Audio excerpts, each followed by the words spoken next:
Okay, good morning, Year 9. It's frustrating that we can't be together in person, but we must make the best of our situation and work with what we've got.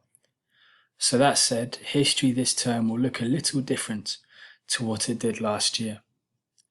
Humanities department are aware that you didn't have enough school learning time to choose your GCSE topics appropriately, and so this first half term we will do a joint humanities topic to give you a chance to continue to think about it and explore your areas of interest.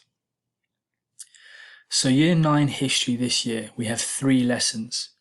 I have one single on a Wednesday period 6 of you and a double on a Friday morning period 1 and 2.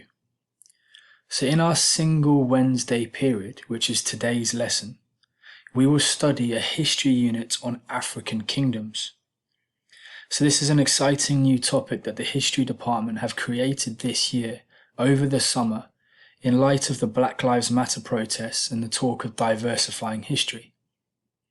It's a topic of personal interest to me, and I'm very excited to teach it.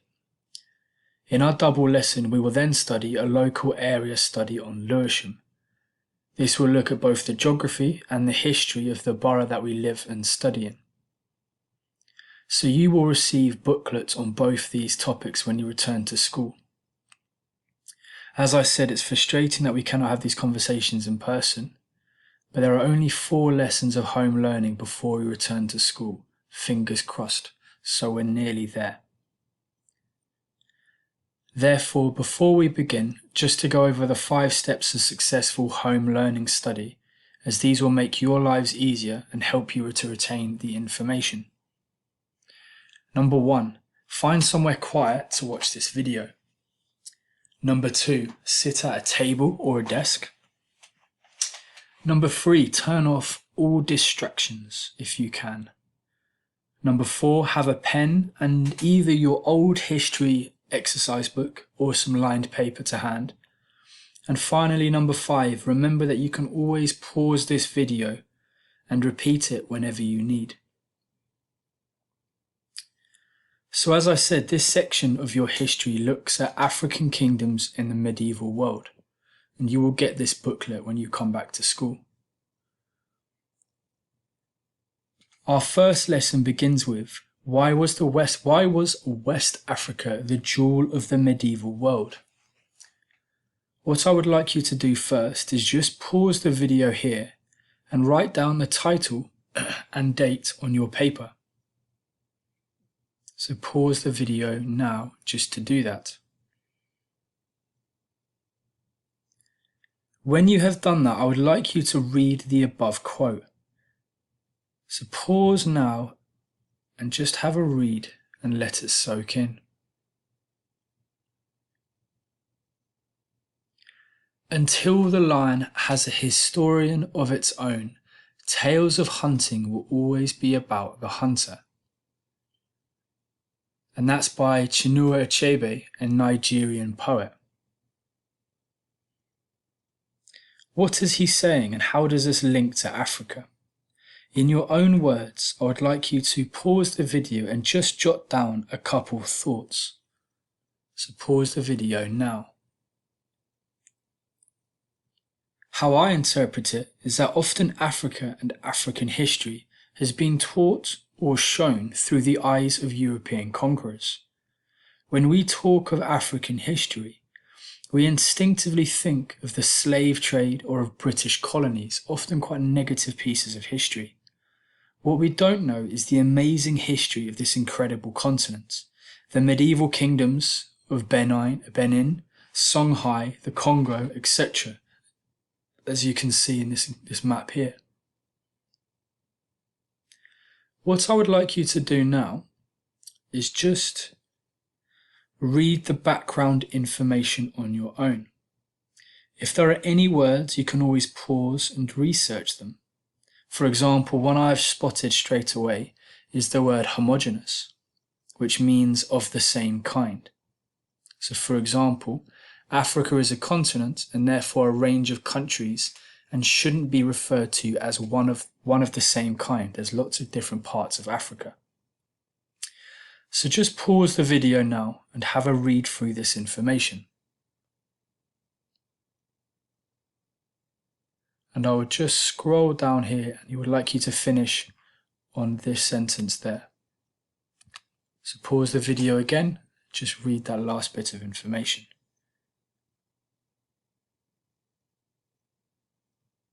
When you have done this, try and bullet point 3 things you have taken away, and then turn one other thing into an image. So beg your pardon, so the task is, I would like you to just pause the video and summarize it into 3 bullet points and 1 image. See, this section is crucial. Often historians get lost in contemporary arguments and views of Africa based around its more recent history, and not enough emphasis is put on the incredible past. Europeans of old, the Greeks and Romans, as it says here, were well aware of the might of the old great African empires, like Great Zimbabwe. Your next task is to just look at this image. This image is the incredible Catalan Atlas, a map made in the 14th century over 700 years ago. So just pause the video and study the image. Can you see Britain? Can you see Africa? How is Africa portrayed or shown? Just have a pause now.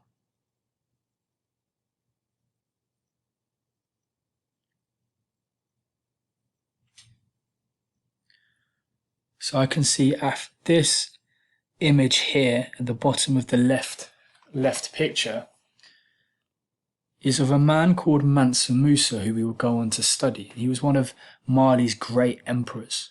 Okay, so this is a Spanish atlas, which basically shows the resource-rich region of Africa. It shows Africa as a continent of great wealth.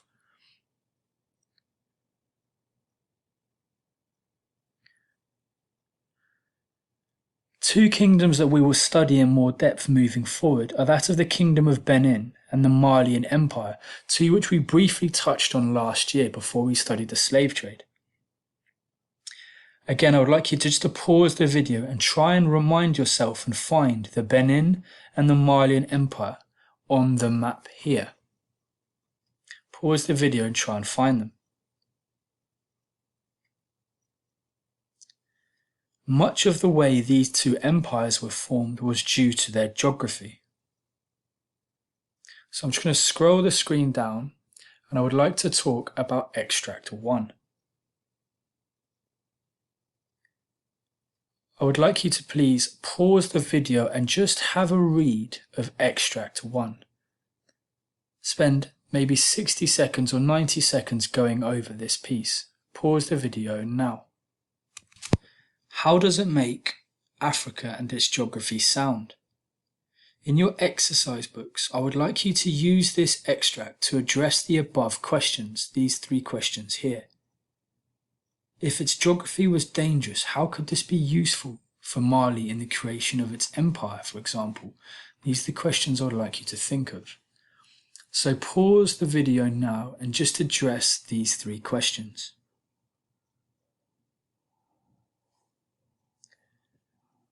When you have done that, I would like to address Extract 2. So this is from a historian called Gus Casely-Hayford on the city of Timbuktu, which we know was in Mali, in the Malian Empire. Again, just pause the video and have a read through of Extract 2. Remember, if you're unsure of any words, then you can always research them. Yeah, and you can write them out in your book to help you learn them. 2 ones which I picked out in particular, the words plateau and languorously. Plateau, which means high level ground, and languorously, which means tiredly. So just have a read through, pause the video now and have a read through of Extract 2. Now think, what geographical feature is pivotal in the growth of this region? So this will help you in answering questions 4 and 5 up here, which I would like you to do in your exercise book now. Pause the video.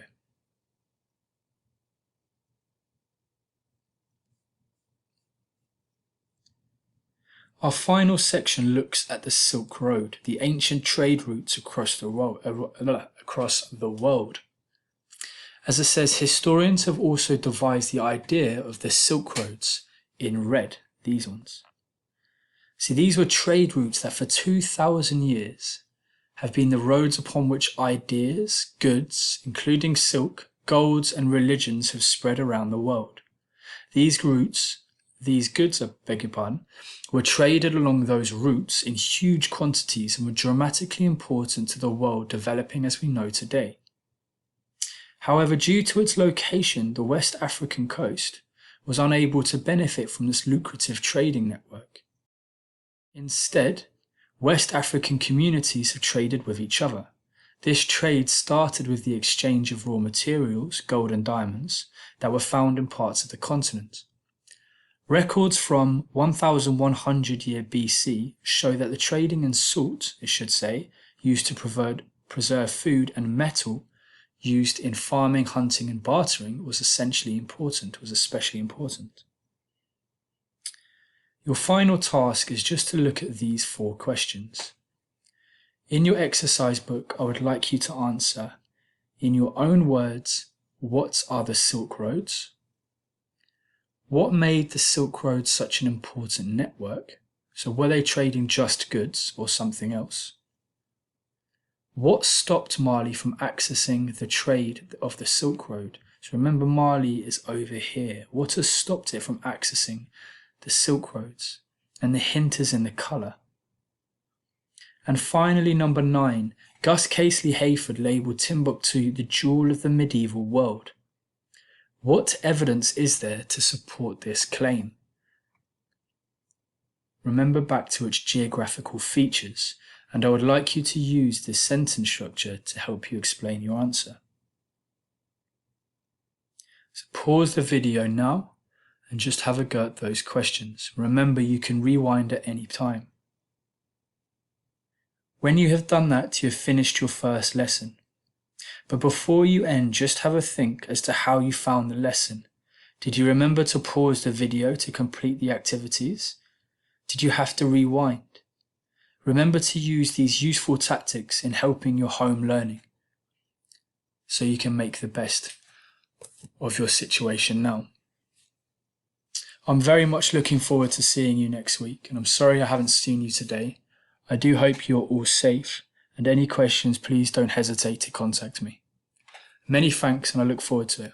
Mr. Cheaton.